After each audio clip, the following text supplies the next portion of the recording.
Life is unpredictable. One moment everything is fine, and the next one your phone dies, your car breaks down, or your job disappears. That's exactly why, if you're serious about taking control of your financial situation, you need an emergency fund. Today I'm diving into one of the most underrated but most crucial topics of personal finance: the emergency fund. So what exactly is an emergency fund? It's a cash reserve set aside for those moments where life hits you with something unexpected.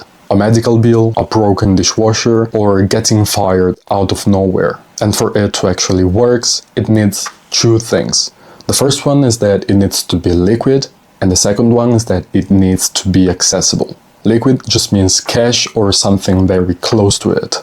Not gold, not stocks, and most definitely not your collection of limited edition sneakers. Accessible instead means that you can get access to it really fast. If you need to wait 30 days or sell something at a loss, that's not ideal for an emergency fund.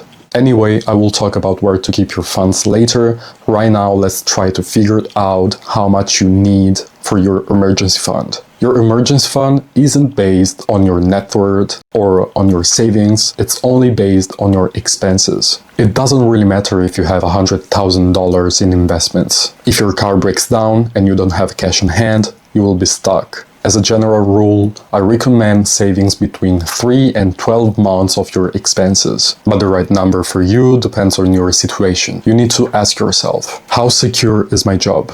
Is it permanent or contract-based? Do I get unemployment benefits, or how fast can I find another job if I get fired? If you are in a stable, high-demand job, maybe 3 months is enough. But if you are self-employed or have unpredictable income, you should go for 9 to 12 months. Of course, though, there is more to this than numbers. Let me give you an example. Let's say I own my house, I spend $1,000 every month, and my job is solid. 3 months of expenses set aside seems reasonable. But what if I drive a $20,000 car and it breaks down? Suddenly, $3K won't cut it. You have to consider real-life scenarios, not just spreadsheets. And don't ignore emotions. If $10,000 saved up helps you sleep at night, even if probably $5,000 would be enough, go for it. Peace of mind matters. Just don't go overboard. Balance is key. Also, think about cash flow. If I live with my parents and save up 80% of my income, I might not need 6 months of expenses set aside. But if all my income comes from one job, losing it wipes out all that buffer. But here is something that most people forget. In a real emergency, your expenses will drop. If you think you need 12 months of expenses set aside, but at the same time you know you could survive on half your budget, setting aside 6 to 9 months might be enough. So, now that you know how much you need as an emergency fund, the next question is, where do I keep it? Your emergency fund should be separated from your everyday money for 2 reasons. The first reason is a psychological one.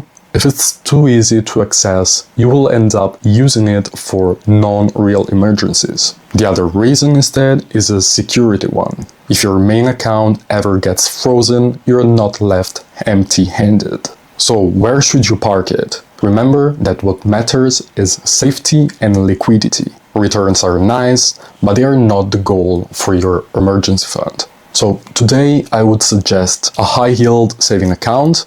We will dive deeper into it in the next video. A short-term deposit account, money market, ETFs, short-term government bonds, or even a hybrid solution. You could put half of it in a bank account and half of it in a bond ETF. But whatever you choose, keep it simple. Your emergency fund job isn't to grow, it's just to protect you. Hope for the best, prepare for the worst. And if that means giving up a bit of the return to feel financially safe, well, that's a trade that I will take every day.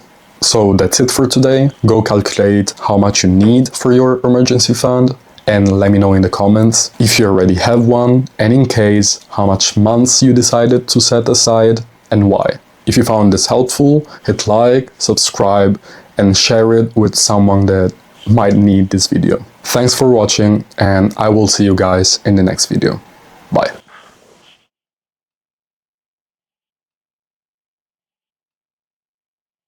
Ignore. Ignore. Ignore.